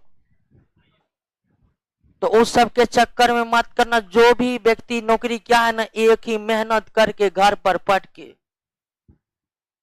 इसीलिए घर पर पूरा समय यूज करिए पढ़ने का। और एक बड़ा फालतू बात मार्केट में चलते रहता है, कितना घंटा पढ़ना जरूरी है। इसके चक्कर में हम पटना आए हैं पढ़ने के लिए। पटना आते समय आपके मन में विचार था कि घूमेंगे गांधी घाट, जाएंगे बुद्धा पार्क, था मन में?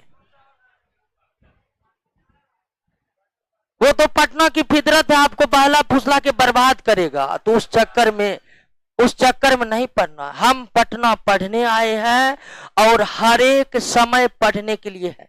अरे 2-3 साल पढ़ दीजिए दिन रात एक करके, और उसके बाद मजा मारते मारते थक जाइएगा, फिर कहेगा मजा है, हल्ला मत करना। तो 2-3 साल दिन रात एक कीजिए घर पर बैठकर। प्रोटीनोप्लास्ट एक क्वेश्चन है दोस्तों, प्रोटीनोप्लास्ट और एल्यूरोप्लास्ट क्या दोनों एक ही होता है? बिल्कुल दोनों एक ही होता है, और दोनों ही प्रोटीन को स्टोर करता है दोस्तों। आइए दोस्तों अब ध्यान दीजिए, एक चीज को थोड़ा और समझ लेते हैं, अभी टाइम है। कि अभी तक हम देखे सेल के चारों तरफ सेल मेम्ब्रेन होता है।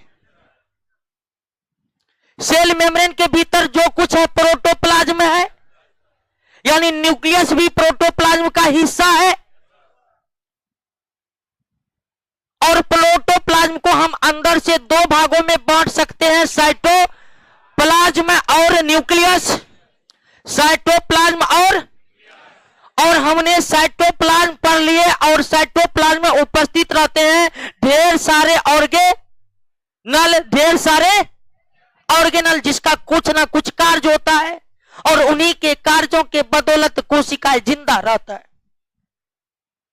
तो हमने साइटोप्लाज्म और साइटोप्लाज्म के भीतर सेल ऑर्गेनल पढ़ चुके हैं दोस्तों। लेकिन जितने सेल ऑर्गेनल पढ़े हैं उसके अलावे कुछ और सेल ऑर्गेनल पाए जाते हैं।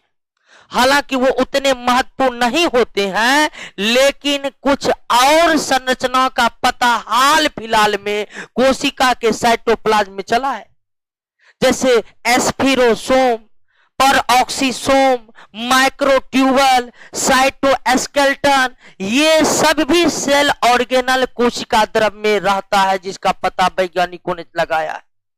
और दोस्तों कोशिका के बारे में आज भी अनुसंधान दिन रात चल रहा है। कहिएगा कि कोशिका के संबंध में सारी जानकारी सामने आ गई है, नहीं। भारत में भी कोशिकाओं के संबंध में अनुसंधान होने के लिए cellular and molecular biology centre Hyderabad में बना हुआ है, जहां वैज्ञानिक दिन रात मेहनत कर रहे हैं, रिसर्च कर रहे हैं सेल के संबंध में। तो कुछ और जितना संरचनाएं हम पढ़े हैं ना, उनमें कुछ और का पता चला, जैसे एस्फिरोसोम, ये पौधे के सेल में रहने वाला एक ऐसा सेल ऑर्गेनल है जो लाइसोसोम की तरह वर्क करता है पौधे में। परऑक्सीसोम पौधे को प्रकाशीय शोषण कराने में मदद करता है। साइटोस्केलेटन प्रोटीन से बना नलिकाकार संरचनाएं जो कोशिका को अंदर से मजबूत बनाता है। माइक्रोट्यूबल्स प्रोटीन का ही बना छोटी छोटी ट्यूबल समान संरचनाएं जो सेल के अंदर जो है परिवहन व्यवस्था को संभालता है। क्लियर है, बात को समझ गए? तो उन सब सेल ऑर्गेनल के अतिरिक्त अन्य कई सेल ऑर्गेनल है जिसका पता लगाया गया है, उसको भी आप देखिए नोट में दिया हुआ है दोस्तों।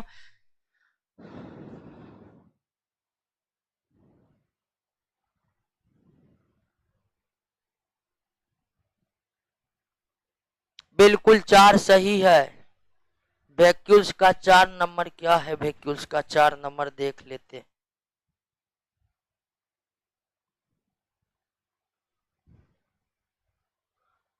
बिल्कुल सही है। रसधौनी जंतु कोशिका में जल संतुलन बनाए का कार्य करती रहती है, बिल्कुल सही है। प्रोटीनोप्लास्ट एल्यूरोप्लास्ट एक ही चीज है, दोनों प्रोटीन को ही जमा रखता है। चलिए क्लियर हो गया दोस्तों। अब हमने साइटोप्लाज्म पढ़ लिया, सेल ऑर्गेनल पढ़ लिया, अब किसके बारे में पढ़ेंगे? न्यूक्लियस के बारे में। आइए दोस्तों पढ़ते हैं सेल के न्यूक्लियस को। न्यूक्लियस, न्यूक्लियस का खोज काफी पहले रॉबर्ट ब्राउन के द्वारा हो गया था, रॉबर्ट ब्राउन के द्वारा। और नॉर्मली हम न्यूक्लियस के बारे में यही कहते हैं दोस्तों कि कोशिका के भीतर पाए जाने वाले सघन गोलाकार पिंड को या बॉडी को क्या कहते हैं। लेकिन जरूरी नहीं है दोस्तों कि ये न्यूक्लियस कोशिका के बीच में ही हो, साइड में भी हो सकता है। और जरूरी नहीं हो कि कोशिका में केवल एक न्यूक्लियस हो, दो न्यूक्लियस भी हो सकता है। और कुछ कोशिका तो दोस्तों ऐसे भी मिले हैं जिसमें न्यूक्लियस दो नहीं, ढेर सारे न्यूक्लियस भरे पड़े हैं। हालांकि ऐसी कोशिका बहुत कम होते हैं, लेकिन होते हैं। तो न्यूक्लियस क्या है? तो ये वो सेल स्ट्रक्चर है जिसका खोज काफी पहले रॉबर्ट ब्राउन ने कर दिया था।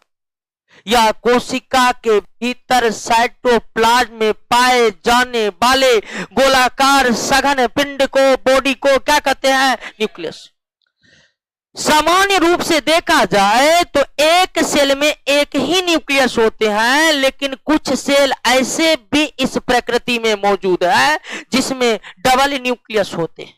जैसे पैरामीशियम प्रोटोजोआ का नाम सुने हैं? पैरामीशियम प्रोटोजोआ का नाम सुने हैं? वो पैरामीशियम प्रोटोजोआ के सेल में दो न्यूक्लियस होते हैं। कुछ ऐसे भी न्यूक्लियस है जिसमें सेल है जिसमें ढेर सारे न्यूक्लियस है, दो से अधिक न्यूक्लियस। अब दोस्तों ध्यान दीजिए कि न्यूक्लियस जो है दोस्तों, कोशिका के बीच में जो न्यूक्लियस होते हैं ये भी डबल लेयर मेम्ब्रेन के बने होते हैं। कितने लेयर चरार होता है? हाँ, कोशिका के केंद्रक में भी कितना मेम्ब्रेन? दो मेम्ब्रेन, आउटर मेम्ब्रेन और इनर मेम्ब्रेन।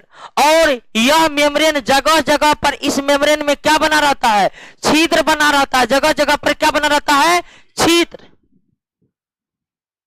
क्यों? तो इस केंद्रक के भीतर, कोशिका के केंद्रक के भीतर दोस्तों जीव द्रव का जो भाग मौजूद रहता है, जीव द्रव का जो भाग मौजूद रहता है उसे कहते हैं न्यूक्लियोप्लाज्म कहते हैं। क्या कहते हैं? केंद्रक के भीतर जो कुछ भी या जीव द्रव का वो हिस्सा जो केंद्रक के भीतर है या साइटोप्लाज्म के समान पदार्थ जो केंद्रक के भीतर है उसे न्यूक्लियोप्लाज्म कहते हैं। उसे क्या कहते हैं? न्यूक्लियोप्लाज्म कहते हैं, यानी कि केंद्रक द्रव कहते हैं। उसे क्या कहते हैं दोस्तों?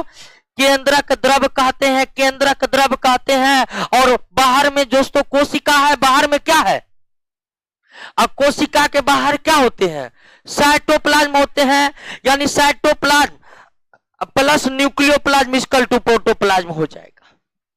तो साइटोप्लाज्म का पदार्थ न्यूक्लियोप्लाज्म में जाए और न्यूक्लियोप्लाज्म का पदार्थ, यानी जब न्यूक्लियोप्लाज्म में किसी पदार्थ की कमी हो जाए तो उसकी आपूर्ति कहां से हो जाए? साइटोप्लाज्म से। और जब न्यूक्लियोप्लाज्म में किसी चीज की कमी हो जाए तो उसकी आपूर्ति कहां से हो जाए? इसलिए यानी कि खाद्य पदार्थों के आदान प्रदान के लिए कोशिका झिल्ली में जगह जगह क्या बने, केंद्रक झिल्ली में जगह जगह क्या बने होते हैं? छिद्र बने होते। छिद्र बने रहने के कारण केंद्रक के भीतर का केंद्रक द्रव और कोशिका के भीतर के कोशिका द्रव के बीच पदार्थों का आदान प्रदान आसान तरीके से होते रहता है। क्लियर हो गया?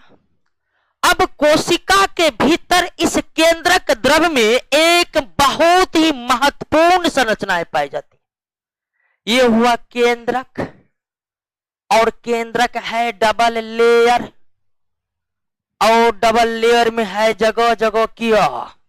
छिद्र क्यों है, छिद्र पता चल ही गया है क्या जी।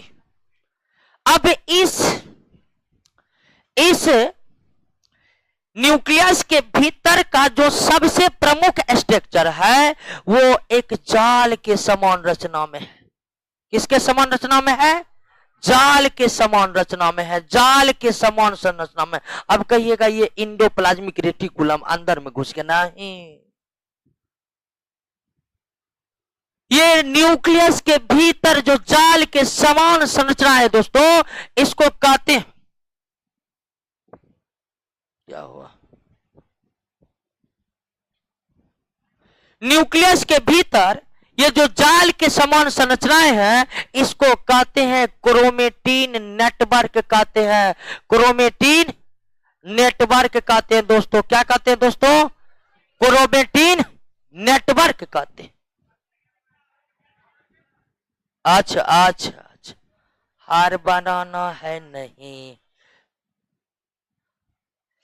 यह दिख रहा है कि नहीं दिख रहा है?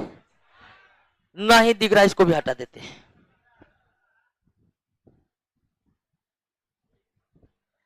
ये जो न्यूक्लियस है दोस्तों, इस न्यूक्लियस के भीतर में जाल के समान दिख रहा है जी, जाल के समान संरचनाएं बनी होती है। किसके समान? जाल के समान संरचनाएं बनी होती है। और न्यूक्लियस के भीतर जो जाल के समान संरचनाएं बनी होती है इसका नाम है क्रोमेटिन नेटवर्क। इसका नाम क्या है दोस्तों? क्रोमेटिन नेटवर्क नाम है। क्या नाम है? क्रोमेटिन नेटवर्क नाम है। क्या नाम है? क्रोमेटिन नेटवर्क नाम। और यह काफी महत्वपूर्ण संरचना, कैसे महत्वपूर्ण संरचना है ये क्रोमेटिन नेटवर्क? ये हिस्टोन प्रोटीन डीएनए का बना होता है। किसका बना होता है? DNA, RNA, histone, non histone protein, ये सबसे बना होता है क्रोमेटिन नेटवर्क। और क्रोमेटिन नेटवर्क क्या है दोस्तों? तो क्रोमेटिन नेटवर्क जो है कोशिका विभाजन के समय, किसके समय? कोशिका विभाजन के समय, कोशिका विभाजन के समय ये जो क्रोमेटिन नेटवर्क है एक क्षार के समान संरचनाएं में बदल जाती है। किसके समान संरचनाएं में बदल जाती है? क्षार के समान संरचनाएं में बदल जाती है। तब इसे कहते हैं क्रोमोसोम। क्या कहते हैं? यानी क्रोमेटिन नेटवर्क सेल डिवीजन के समय जाल के समान आकृति से क्षार के समान आकृति में कन्वर्ट हो जाती है। और क्रोमेटिन नेटवर्क जब जाल से क्षार के समान में कन्वर्ट हो जाता है तब उसे क्या कहते हैं? क्रोमोसोम। और क्रोमोसोम बहुत ही महत्वपूर्ण इकाई है दोस्तों। माता पिता के गुण उनके बच्चों में जो हस्तांतरित होते हैं वो किसके द्वारा होते हैं? कैसे होते हैं उसको हम जेनेटिक्स चैप्टर में पढ़ने वाले हैं आगे। लेकिन आप देखे होंगे कि जो बच्चे होते हैं उनमें माता पिता के लक्षण पाए जाते हैं ना, तो माता पिता के लक्षण उसके बच्चों में गया कैसे, गया कैसे, किसके द्वारा? तो सेल के अंदर, सेल के न्यूक्लियस के अंदर जो ये जाल के समान रचनाएं है क्रोमेटिन नेटवर्क, जो प्रोटीन और डीएनए से मिलकर बना हुआ है, यही क्रोमेटिन नेटवर्क क्या बन जाता है? और अगर आप पूछिएगा क्रोमोसोम किससे बना हुआ है, क्रोमोसोम भी उसी से बना होगा जिससे क्या बना हुआ है। क्लियर हो गया? तो माता पिता के गुण उनके बच्चों में किसके द्वारा हस्तांतरित होते हैं? क्रोमोसोम के हस्तांतरित हस्तांतरित होते हैं। क्रोमोसोम को हिंदी में क्या कहते हैं? गुणसूत्र कहते हैं। गुणसूत्र कौन बनता है? और गुणसूत्र के बारे में हम काफी डिटेल में जेनेटिक्स चैप्टर में पढ़ने वाले हैं। और केंद्रक के अंदर एक और महत्वपूर्ण संरचना होती है, उसका नाम है केंद्रिका न्यूक्लियोलस। ठीक है, न्यूक्लियोलस। केंद्रक के भीतर एक और महत्वपूर्ण संरचना होती है जिसे क्या कहते हैं? केंद्रिका कहते हैं। ये भी गोलाकार संरचना, यानी कि केंद्रक के अंदर जो एक और गोलाकार संरचनाएं पाई जाती है उसे क्या कहते हैं? केंद्रिका कहते हैं। उसे क्या कहते हैं? केंद्रिका। और इसका काम है आरएनए नामक मॉलिक्यूल्स का संश्लेषण करना। किसका? आरएनए नामक मॉलिक्यूल्स का संश्लेषण। तो कोशिका का जो न्यूक्लियस है कितना मेम्ब्रेन, दो मेम्ब्रेन, और उसमें जगह जगह छिद्र क्यों बने होते हैं? ताकि कोशिका द्रव और केंद्रक द्रव के बीच खाद्य पदार्थों का क्या हो सके? आदान प्रदान हो सके। केंद्रक के भीतर जो जाल के समान संरचनाएं होती है उसे क्रोमेटिन, और क्रोमेटिन नेटवर्क हिस्टोन और हिस्टोन प्रोटीन और डीएनए का, और यही क्रोमेटिन नेटवर्क कोशिका विभाजन के समय आकार बदलकर क्षार के समान हो जाता है, तब उसे हम क्या कहते हैं? गुणों को, माता पिता के गुणों को उनके संतान में हस्तांतरित करने वाला कौन है? कैसे गुणसूत्र स्थानांतरित करता है, इसको हम जेनेटिक्स वाले चैप्टर में काफी डिटेल में पढ़ने वाले हैं दोस्तों। और दूसरा महत्वपूर्ण कि केंद्रक के भीतर भी एक गोलाकार संरचना होता है, उसके क्या कहते हैं? केंद्रिका। अब अगर हम देखें कि यह न्यूक्लियस क्या काम करता है सेल के लिए, न्यूक्लियस सेल के लिए क्या काम करता है, तो न्यूक्लियस जो है सेल के अंदर होने वाले समस्त कार्यों पर कंट्रोल रखता है। सेल के अंदर जो भी सेल ऑर्गेनल जिस भी प्रकार का कार्य करते हैं, माइटोकॉन्ड्रिया के भीतर जो श्वसन होता है उस पर कंट्रोल न्यूक्लियस रखता है। राइबोसोम जो प्रोटीन संश्लेषण का काम करते हैं उस पर कंट्रोल न्यूक्लियस रखता है। सेल के अंदर होने वाले समस्त गतिविधियों पर न सिर्फ कंट्रोल बल्कि उनके कार्यों के बीच कोऑर्डिनेट का काम यानी समन्वय स्थापित करने का काम कौन करता है? सेल का न्यूक्लियस करता है। यही कारण है कि न्यूक्लियस को सेल का क्या कहते हैं? ब्रेन कहते हैं। क्या कहते हैं? ब्रेन कहते हैं। न्यूक्लियस सेल का क्या है? ब्रेन। तो कहिए दोस्तों, सेल खत्म हो गया है। आशा करते हैं आप बेहतरीन तरीके से हर चीज समझ रहे होंगे। क्या आप बताइए, राइबोसोम का कार्य नहीं बताए थे? कहिए, हर चीज स्पष्ट है कि नहीं दोस्तों? कहिए कहीं पर कोई दिक्कत? और ध्यान रखिएगा कि पढ़ाने के दौर में हम देखते हैं कि अपने धुन में पढ़ाते हैं, तो हो सकता है कभी कभी नोट का एक दो बात जो है ना वो हम ना बता सके। तो जो ना बता सके वो खुद से भी पढ़ लेना है। क्या ठीक है? तो कुछ कुछ पॉइंट में क्लियर, और कहीं भी दिक्कत है तो आप क्वेश्चन कर सकते हैं। ठीक है? घर पर दिक्कत आ गया, हमारा व्हाट्सएप नंबर आपके पास है, व्हाट्सएप भी कर सकते हैं। क्या दिक्कत है? अच्छा, मिल जाएगा मिल जाएगा, टेंशन नहीं लीजिए। ऑनलाइन देख लीजिएगा, ऑनलाइन सारा टेलीग्राम ग्रुप पर से हर जगह नंबर वायरल है मेरा नंबर, तो आप लोग को कैसे नहीं नंबर? चलिए ऑनलाइन बोले दो। ठीक है दोस्तों, आगे क्या क्या बचा हुआ है?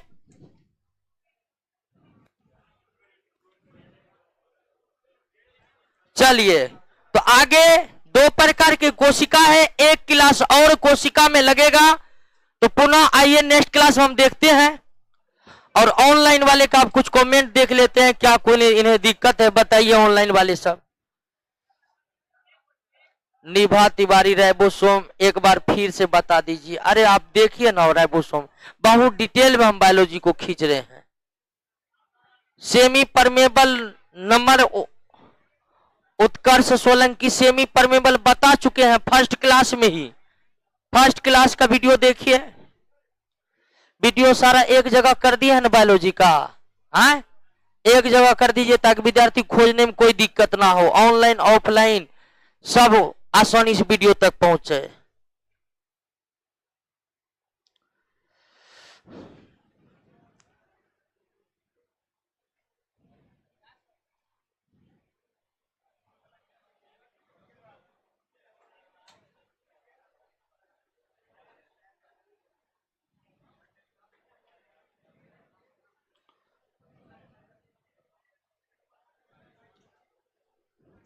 आराम आराम से निकलिए सब।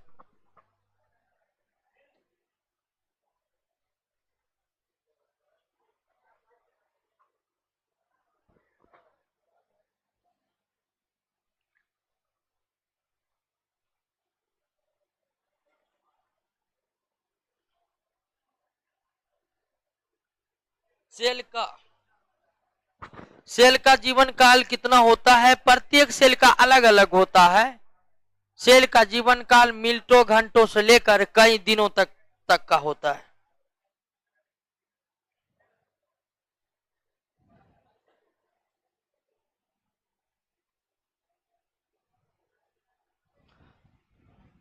कब तक बायोलॉजी खत्म होगा? 2-3 महीना, 3 महीना प्लस लग जाएगा जहां तक मेरा अंदाज है।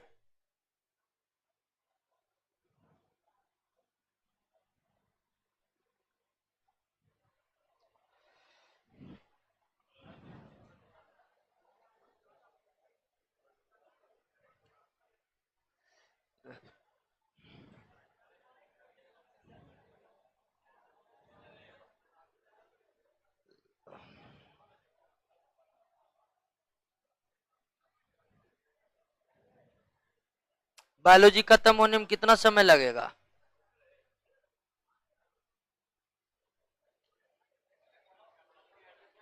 चलिए, अंकित यादव कौन है देखिए, नंबर सेंड कर दिए हैं। राइबोसोम पढ़ाए हुए, राइबोसोम पढ़े हुए नहीं किए थे? पढ़ाए थे? और नहीं पढ़ाए तो आप पढ़ लीजिए ना 1-2 पॉइंट और।